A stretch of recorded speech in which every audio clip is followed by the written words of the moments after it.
the Packers minicamp wrapped up on Wednesday. Usually we go to Thursday, but because they're playing in Brazil. And did you guys see Josh Jacobs? I thought Josh Jacobs talking about the Packers playing in Brazil was so funny when we mentioned, or Ziggy was really, I think, the first person in the world to mention that the stadium they're playing in doesn't allow the color green due to the rival soccer team.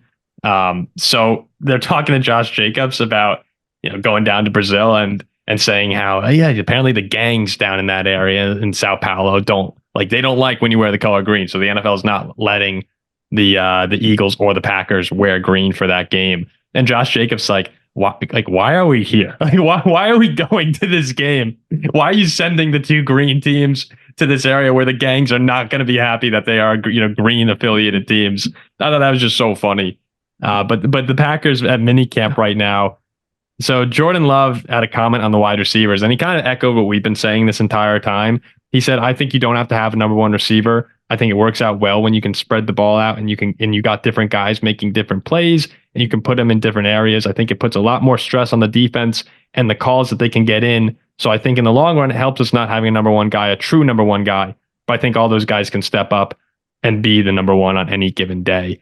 And the important thing here is that obviously they had a guy like Devontae Adams. I think I know we argued this before, but I think the Packers they'd be fine if Christian Watson turned into a dominant number one this year. But given what they have right now, since all four of those guys are so good, so talented, what I think Love is really indicating here, he's saying we have four dudes who, they can take over on any given day, and that makes us scary because you can't just focus in and say, okay, if we're playing Vegas, let's shut down Devontae and make someone else beat us. On Green Bay, it's like, okay, we're gonna try and stop all of them, and you really can't. Oh, they don't need this. This is their crew, and they're ready to go, and then they're geared up. They don't need Devontae Adams. I mean, Paul, you and I have seen this, right? Like watching the Vikings, Justin Jefferson gets doubled on 30% of the plays, and especially before he had Addison. It's tough to produce. He's able to do it, but you have to be the best in the NFL to produce in those circumstances. Yep. If you double Christian Watson, three other guys are going to be open. Yeah, it's and even picking the Vikings, like with Hawkinson, Addison, the Vikings can get you in other ways too. But there are some teams where if you're shutting down the number one guy, you're begging for a third option. And most even the Vikings, the Vikings at receiver are begging for a third option for multiple years now. When you have four dudes who could come in and any one of them could go for over 100 yards, 120 yards some games, it's really stressful for any defense. Then when you couple that with Josh Jacobs in the backfield, that's where Love's getting at when he's saying, we can attack people in so many different ways, and you really can't game plan around one dude since they can all get you. I remember for so many years of watching Antonio Brown, how he would draw doubles and even triples. And remember we had Xavier Rhodes and Harrison Smith, like bracketing him. Bracketing. Yeah. And it's absurd. And only a guy like that occasionally was able to break those. And then I remember Juju's rookie year as the number two was also very good. And I was like, dang, like if we had a legitimate number three, this would be unstoppable. And I'm not comparing these guys to Antonio Brown, but these are four very good young receivers. And again, it's tough to really put more than one guy in any one of them. Well, think about it too, because when Antonio Brown left the Steelers, remember how a lot of the guys that we thought were going to be great all of a sudden weren't as good anymore, where you have different coverages around different dudes. If the Packers, having four guys who can attack you, it's almost like having a one in some sense, where you can't, you have to treat everyone on an island basically, because each player can win individually. You can't lean off of one guy because he'll burn you. And these guys are young, fast, the best shape of their lives right now. Oh, the one thing that I'm seeing, and I'm kind of getting tired of seeing it as a Viking fan, but I'm reading all about the different Packers, and we all know the one thing about them: a young, hungry team. That's what you just said. That's what literally every article says. That Quay Walker loves the Jeff Hafley defense. This team is so united. He says it's like my Georgia Bulldogs teams. You can feel the energy surging around this team. Carrington Valentine apparently bulked up to 200 pounds, and everyone's talking high on him. Every single thing around the Packers is a young, hungry team that's all really focused. And it's encouraging for Packers fans because there really is no deviation from that story. The only sort of distraction is when Jordan Love's contract is going to get done. And all indications seem to be that that'll happen before training camp. So up and down Green Bay, the minicamp reaction to me was they're in a perfect spot to go and contend. Low key, very low key, super low key. Because I love the Packers now, but I mean, a small part of me, I would find it very, very funny to just watch the Lions roll this division. after all this offseason. Oh, I think it'd be after all this offseason talk and hype, and no one's. I mean, Detroit's just. No one's talking about Detroit. They're also very good. Well, we've all said on this show, I think that Detroit. Yeah, we have. I think all three of us said picked Detroit to win the North. Yeah, we have. No, it's gonna be fun. Like, I seriously, I can't wait. I love when we talk about the Packers. Ziggy's just here with a light smirk, like happy to be along for the ride, and just can't believe what he's hearing. Ziggy, I'll tell you this, what stood out to me, I know Jordan Love is getting a lot of attention, and there's that, and fair enough. The thing that stood out to me from the Packers, actually, that I'm watching is some defensive players have been talking about Jeff Hafley and the new scheme that's coming in, right? And Preston Smith came in and said things are totally different. In particular, as an edge rusher, the new scheme is letting him focus much less on run contain and much more about getting after the quarterback. So if you're a Packers fan, you should be watching. There's some big changes happening on defense. Quay Walker is saying things are different. Preston Smith is saying things are different. Guys who have been around for a little while and have seen things go belly up. There's quite a bit that is interesting happening here. And again, if Hafley's able to figure it out and get this team some sacks, the hilarious Lions running division situation may not actually happen. No, that's the one thing with Green Bay is if the defense does figure itself out, now we're talking. And it could be lights out. Yeah, now we're talking about like, all right, it's going to be a hell of a battle. I mean, I wouldn't rule out Detroit at all. Even if Green Bay clicks, I do think the Green Bay ceiling is a little higher than Detroit's, but that'll be an insane division battle. The one thing though that I would say is actually consistent across the entire Packer team, if you were gonna, because we're generally pretty positive about Green Bay, and people get on us for that sometimes, but it's truly. We're just looking at we're just reacting to what we see, and it is all positive right now. The one thing, though, I would say across the entire organization is that it still has this "I'll believe it when I see it" like vibe to it. Where okay, is Love really gonna I'm looking at these last 10 games when he was 70% completion percentage, 23 touchdowns, 3 interceptions. Like I'll believe that he is an MVP for the full season when I see it next year. Do I think it'll happen? I think he's gonna be really, really good. But I'll believe it when I see it. Like the Packers defense, they got excited about Pettin when he came in and was the defensive coordinator. Joe Barry, like we've had off seasons with Green Bay defensive coordinators where they've been excited before and it doesn't work out. I'll believe it when I see it. Do I think all 4 of these receivers are going to dominate the way people are hoping? Like I'll believe it when I see it. They got to stay healthy. But if it all comes together, and I think each one of those individual things leans more towards yes, it will work out than no. Now we're talking about the team that everyone says can win the Super Bowl. Well, this kind of goes back to what I said, what I think would be a success for the Packers this year. And that's just getting back to where they were last. Yeah, no. And again, a lot of people agreed with you. Like a team who's way ahead of schedule and super young, just show that it wasn't a flash in the pan. Just repeat that. And everything else beyond that is gravy. And then take the step up. Mm-hmm, mm-hmm. What did you think of that, Ziggy? I don't know if you saw the episode when we put that out, but I said success for the Packers would be getting to I think it's taking another step forward to the championship game.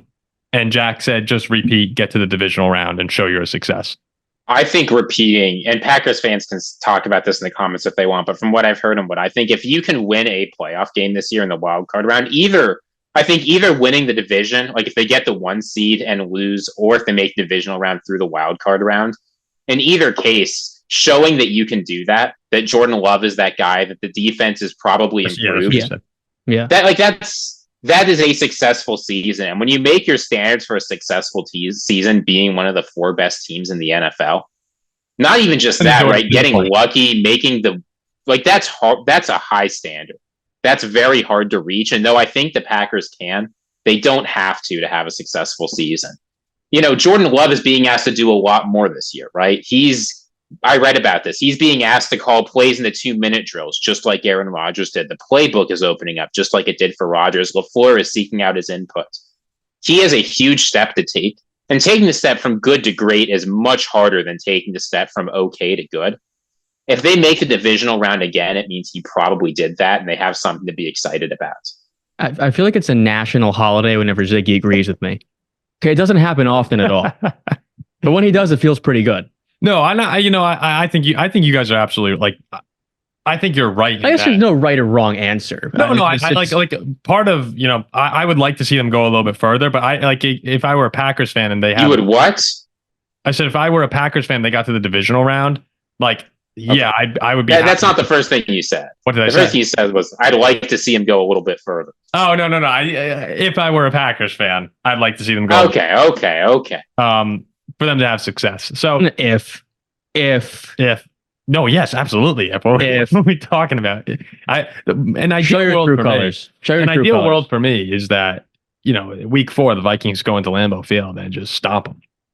I'd love to see, if anyone, hey, Packers fans, go. Now we're there. Go watch some of these JJ McCarthy highlights. A couple of these throws, pretty crisp right now. You might should be a little nervous. Ziggy, who do you have in a beer chugging competition? Me or Wisconsin?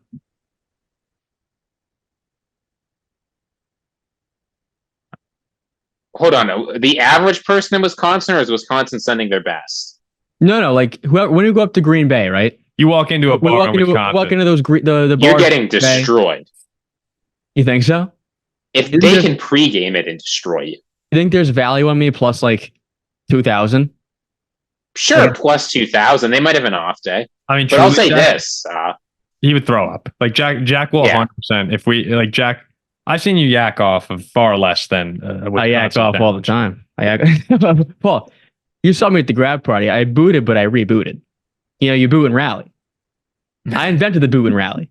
One last thing I feel I need to say is I know we talked about Josh Jacobs and his shenanigans. I do want to make clear Josh Jacobs sent an apology to the country of Brazil. The teams will be allowed to wear green.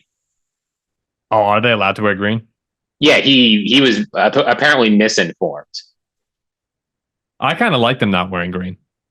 I mean, I think that would be sick. But this is the thing, right? Vikings running backs, they're good, honest folk. They get things right. Packers fans can come and say, Aaron Jones, he's a decent guy. Josh Jacobs, that guy has no idea what he's talking about. I thought that was so funny when he's like, why are we here? I also don't like Alabama running backs either. So I'm not a huge Josh Jacobs. Jack, you don't like it. Jack, you don't like any running backs. You don't even like Christian McCaffrey. No, I don't like Trent Richardson. I don't think Najee's that good. Derrick Henry's good? Warren's better. Henry's an exception. You think Josh Jacobs for 1,600 yards 2 years? Henry's like the Joe Namath. Like they're both exceptions to their positions at Alabama. What do you mean? You think Jalen Hurts just went to the Super Bowl? Like he's pretty good. He's Oklahoma. Like Tua led the league in passing. Hurts is Oklahoma. He got good at Oklahoma. Like, yeah, it's confusing. You're confusing. Football analyst. Do you not remember Sean Alexander? He was okay. Sean Alexander ran for what? Sean Alexander was an MVP. Yeah, he ran for what, 30 touchdowns? I can't remember what it was. Alabama quarterbacks are worse than Alabama running backs. He ran for 27 touchdowns and 1,900 yards. I didn't know he played at Alabama. Sure. Yeah, I mean, see, this is what you love about the Paul Farrington show. This is why Jack has to come on. Is we'll be talking about the Packers or whatever, and suddenly it's Sean Alexander, and was he a good NFL player? How many colleges produce running backs other than Alabama? I thought for some NC who produced Jalen Warren. Oh, wasn't he Oak State? Was it NC State? I don't know. I thought he was Oak State. It wasn't Oak. Was it Oak State? I don't think it was Oak State. So he transferred to Oak State from Utah State. Yeah, I don't know why I knew that on Jalen Warren. Oak State, that's a weird thing. Chris Carson too is Oak State. He's pretty good. Chris Carson's where you're drawing the line. All right, let's get out of here. Penn State. Well, I got Saquon. Yeah, it's about Miles Sanders. Sanders is good. I mean, I think that most Bama running backs. Actually, Bama has pretty phenomenal. No, Bama and USC quarterbacks suck, and you can't argue that. Carson Palmer is really good. I think instead of arguing that, we should call the show. This is getting out of control. All right, well, Caleb Williams sucks too. Gosh, it'll be great when we start having real football to talk about. We can only carry ourselves so much longer on this June content. For some weird reason, Sean Alexander played at like Indiana. I had no idea. Maybe it was red. I don't know. Maybe I completely. He was before my time. I saw him lose Super Bowl to Steelers. Yeah, I mean, Sean Alexander, he was the hero of an Iron Bowl. 3 touchdowns. Yeah, I don't remember those. Like I remember his MVP season. I remember he's phenomenal. I have his card. Us ending the show with He got on the Madden cover for that, right? He was man cover. Yeah. us ending the show with this was probably plus like Is McCaffrey screwed with the Madden cover? No, they're yeah. no. After being paid stupid money Had to pay his stupid money, MVP caliber season, and injury Madden prone, cover. He's he's done. Jack, if Christian McCaffrey has a good season this year, right? He overcomes the contract curse. He overcomes the Madden curse. The 49ers look a lot better with him than without him. Will you admit you were wrong? Actually, let me ask: if he replicates last season, you have to think last year he was worth 19 million, right?